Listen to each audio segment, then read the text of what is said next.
Salah satu fungsi keris bukan hanya digunakan untuk kehidupan sehari-hari, tapi juga sebagai upacara-upacara tertentu. Mau tahu apa itu? Simak video berikut.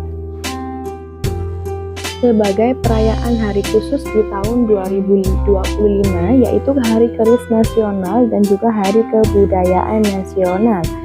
Dan juga upacara jamasan pusaka, yaitu sebagai ritual pembersihan dan juga penyucian untuk merawat fisik serta menjaga kekuatan spiritual bila pusaka.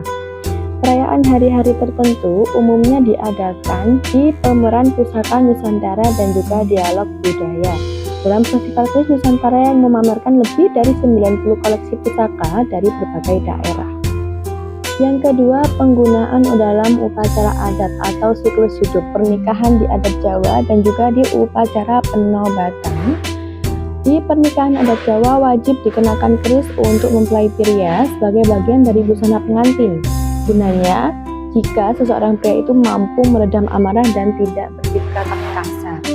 Dan juga untuk upacara penobatan masih digunakan dalam upacara resmi kerajaan seperti penobatan sultan yang mengangkat keris pusaka sebagai simbol legitimasi kekuasaan dan kedaulatan. Yang terakhir sebagai fungsi simbolis dan juga sosial, sebagai identitas dan status sosial secara sifat kadal atau pusaka pribadi dan juga benda koleksi atau investasi.